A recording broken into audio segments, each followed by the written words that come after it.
Hello students, standard 6th. In physics, we are learning chapter number 13, Fun with Magnets. In the beginning we saw that magnet first time was invented by a shepherd in the place of magnesia, as we saw that story, that while grazing the herd of the sheep, he used to take a stick to control them. But one day he observed that it was difficult to take that stick, to pick up stick from that rock was difficult, because at the end of the wooden stick there was a magnetic cover, cover made up of iron, and that was attracted to that stone which had a magnetic power. And thus, after his name Magnus and that place Magnesia, the name magnet is derived. And we saw that magnet are of two types: natural magnets and artificial magnets. Natural magnets, which are obtained from the rocks, which have naturally power to attract some materials made up of iron and so on.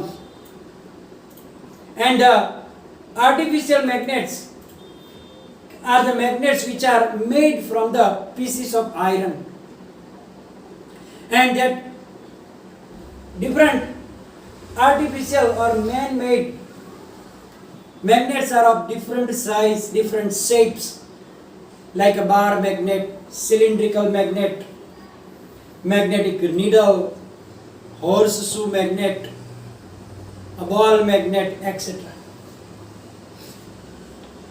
Now, magnets, that is very funny. We can play with the magnets. We can do some magical tricks to fool the people also. Such an activity is shown here, that you have to take a plastic cup, paper cup or plastic cup, and fix it on the stand with the help of a clamp, as shown in this figure.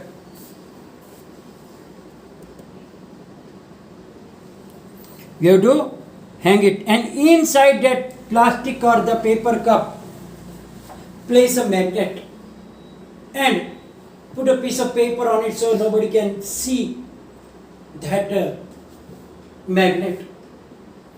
Now attach a thread with a paper clip which is made up of iron, and at the base of the stand fix the other end.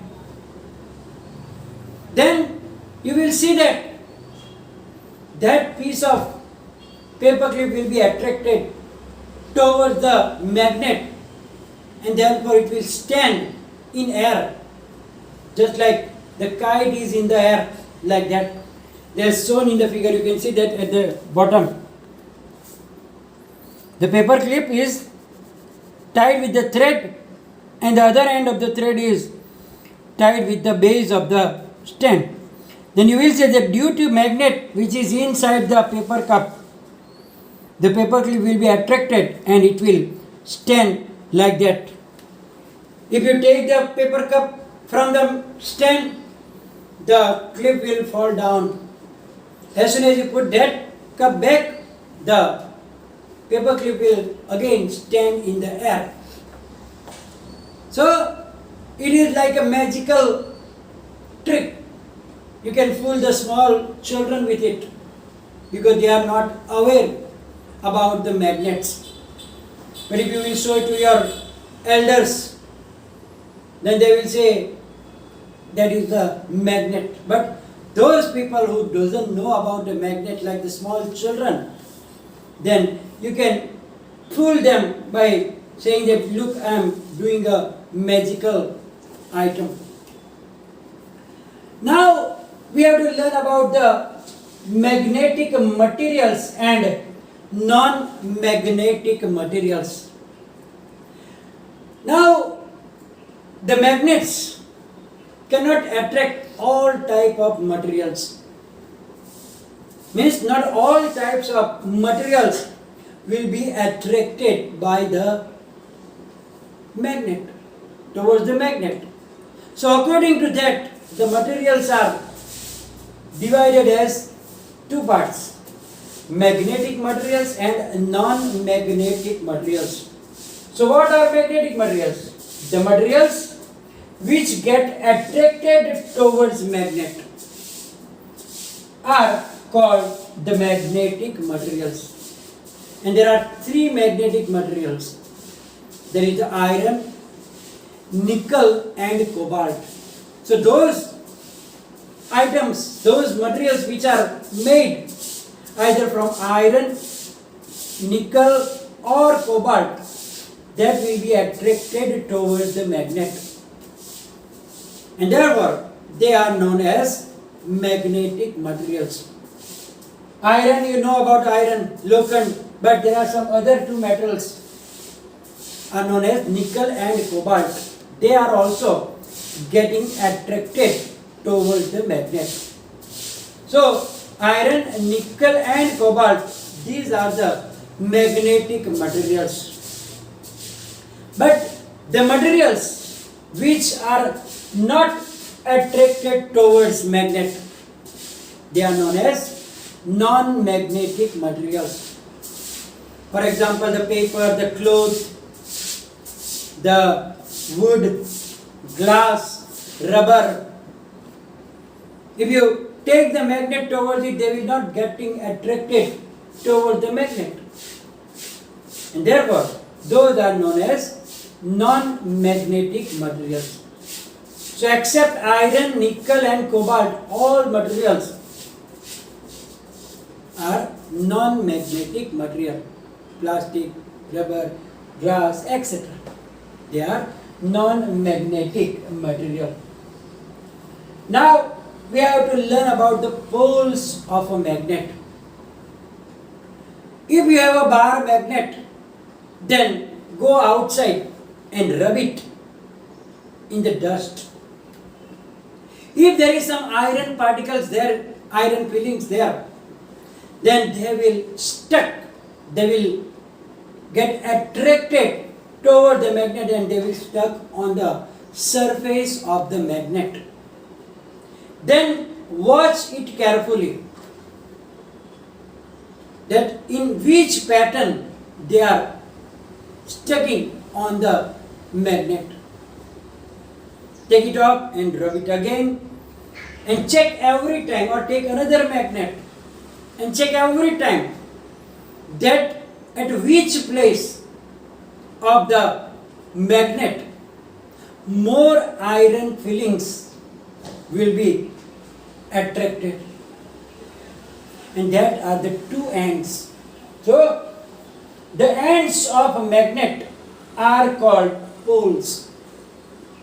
Suppose this is a magnet, then the two ends are called its poles. It means that every magnet has two poles, north pole and south pole. So, but now how can we detect which is the north pole or which is the south pole? We will learn it later. But just now you remember that every magnet has two poles, that are the two ends of it. So the ends of magnets are known as its poles. One is the north pole and the other is the south pole. And as I told you, if we spread iron fillings on paper and take magnet near it, or as I told you, rub it in the dust, because sometimes there are iron fillings in the dust also. Then you will be surprised to see that they will be attracted in a specific pattern. It means that they will be attracted more towards its ends. But in the middle part, very less amount of iron fillings will be attracted. It means that the magnetic power is more at its both of the poles, means the ends. And in the middle part, there is less force of that magnet. Means magnetic power is not much strong in the middle part, but at both of the ends, you will see that more iron fillings will be attracted.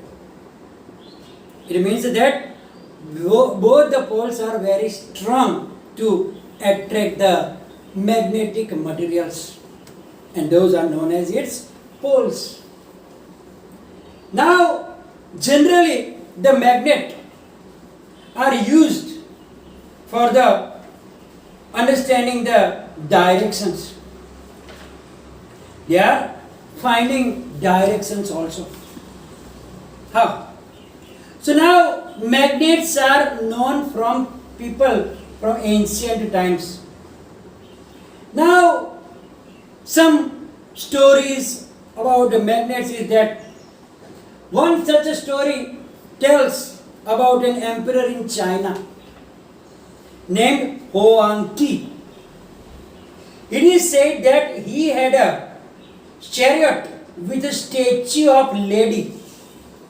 Chariot means the rath, with a statue of a lady that could rotate in any direction. It had an extended arm as if it was showing the way. So whenever the arm was extended, it will show the direction. The statue had an interesting property. It would rest in such a position that its extended arm always pointed towards south. So if you rotate it anyway, but when it stops, that extended arm will always in the south direction. It would rest in such a position, as I told you, towards south. By looking at the extended arm of the statue, the emperor was able to locate direction when he went to new places on his chariot. So there are different ways. So now it is difficult to get back, but with the help of that extended arm, which is always pointing towards the south, he can detect the direction in which he is going to the new place. So that chariot having the magnets in it. So now why that chariot with the statue of lady is also shown here? This is the extended arm which is always in the south direction. So now why? What is that? Though it is the characteristic of a magnet, that if you suspend a bar magnet with the thread such that it does not have any wind coming towards it, etc., and then let it allow to get steady. So whenever it will get steady, it will always be in the same direction, right? So a freely suspended bar magnet always comes to rest in the same direction, in which one of the end will stay in the north direction and the other end will stay in the south direction. So whenever we freely suspend a magnet, then its end, which is steady in the north, right? So the end of a magnet which come to rest towards north direction is called north pole, which is denoted by N. So whenever we suspend a freely suspended magnet, then it will end in specific direction. So the end which is getting rest towards north direction is called north pole, and the end which is get rest at come to rest toward the south direction is known as its south pole. So it is written by S. So whenever you see a magnet and you take it and either on the stand as shown in the figure here, or from the ceiling also, if there is a hook, then you can tie that magnet with the help of the thread and let it allow to rest.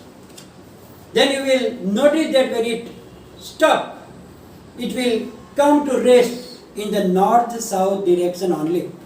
Means the north pole will be in the north direction, south pole will be in the south direction. It means that if you don't have written the name of the poles, you can do yourself also by hanging it, just that it can freely suspend. So when it is freely rotating and when it is come to end, then the end which will be come to rest in north direction, it is north pole, and the opposite which will be in the south direction is known as its south pole. So here we are going to finish today's session. Will be followed by the PDF, and if any problem, confusion, write down in the comment section. Thank you very much.